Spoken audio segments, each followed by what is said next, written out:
We are now in week 3 and we will be looking at chapter 2A, Budget Basics. This week as you go through the material, I really encourage you to take time to look at the chapter in the book. This presentation will be a very brief overview of what is there, but if you look through your book, you'll see that there are lots of formulas and numbers.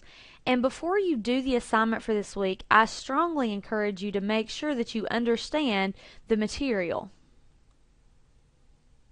So obviously, anytime that we're talking about budgeting or the financial condition of a business, we are most interested in profit because that's what you get to keep. Profit is found by taking your sales revenue, subtracting the variable cost, then subtracting the fixed cost, and that'll give you what you have left to spend. So let's look at each component.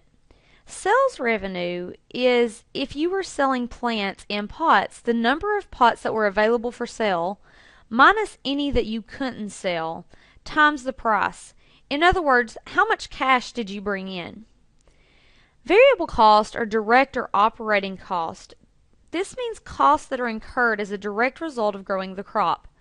So examples might be the pot that the plant is grown in, or the media used for that specific plant. Fixed costs are overhead or indirect costs, which will be incurred regardless of whether or not the plant is produced. So the water bill, the electric bill, taxes, all of those things fall under the fixed cost category. So if you were to look at page 2 of chapter 2A in your book, Table 1 has examples of variable cost as well as fixed cost. Be sure that you can differentiate between those two. Sometimes people get a little confused, but keep in mind that fixed costs are going to be there regardless of whether or not you produce that specific crop. Variable costs only occur because you are producing that crop. So let's move on to page 3 and take a look at the variable cost for a poinsettia crop. You'll notice here that the book has broken down variable costs for poinsettias into poinsettias in a 4-inch pot, a 6-inch pot, and an 8-inch pot. So if you look carefully, you'll notice that for the cuttings, for a 4-inch pot, you've got 51 cents, which means you're probably putting one cutting in a 4-inch pot.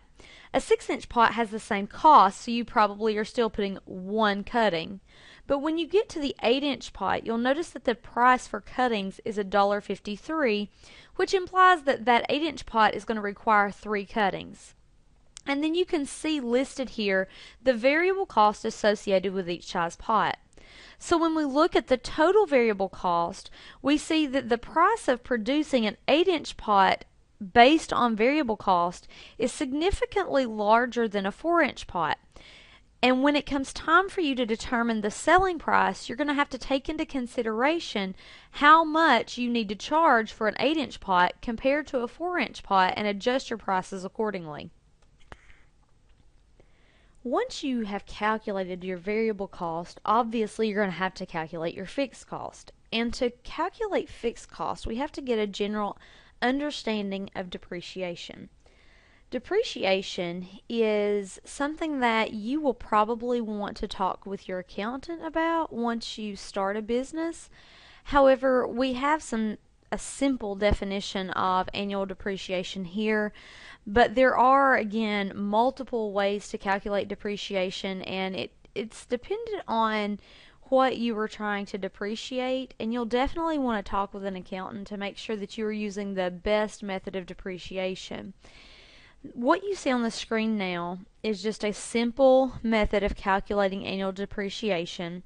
To calculate it accordingly, you would take the known purchase price, what you paid for something, subtract the salvage value, or what's the value at the end of that usable life. And if you're going to use a Marx system of annual depreciation, which is just a tax basis depreciation, that usable life is already established. Otherwise, it's an estimated value.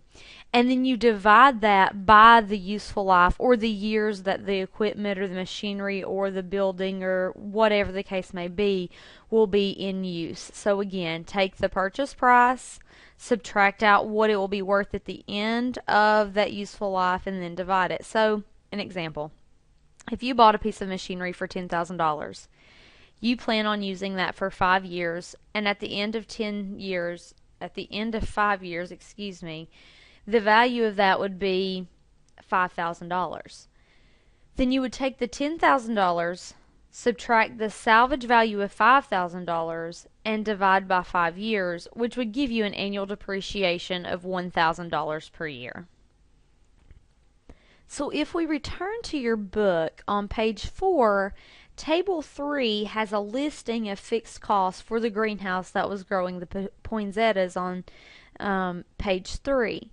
Here you'll see again that fixed costs are things that are going to be incurred regardless of whether a particular crop is grown. So, for instance, advertising. Your advertising fixed cost is $1,400. It doesn't really matter how many plants you produce. You have invested $1,400 in advertising. Taxes, utilities, all of those things are listed there. You'll notice that this table does not include depreciation.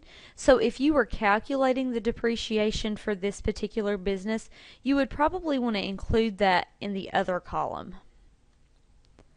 Table 4 from page 4 in your book so that we can look at this a little closer.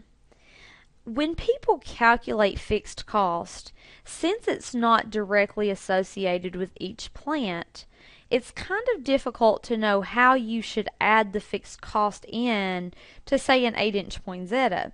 Because how do you know how much of that $14,000 for advertising belongs to the poinsettia in an 8-inch pot? To do this, people use what's called a cost per square foot per week.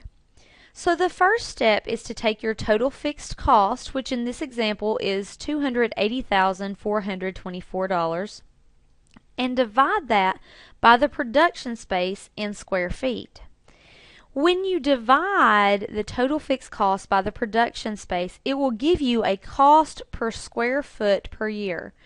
So, and I have corrected, if you do the math, your book has an error here. So the answer that I have provided you in red is the correct answer. If you calculate this for every square foot of the greenhouse, you will need $5.49, roughly 50 cents. So roughly $5.50 to operate each square foot of the greenhouse. But that's a yearly cost. And you won't have poinsettias in the greenhouse all year. So we add one more element, which is the number of weeks. So we divide the $5.49 by 52 to get a cost per square foot per week of about 10.5 cents.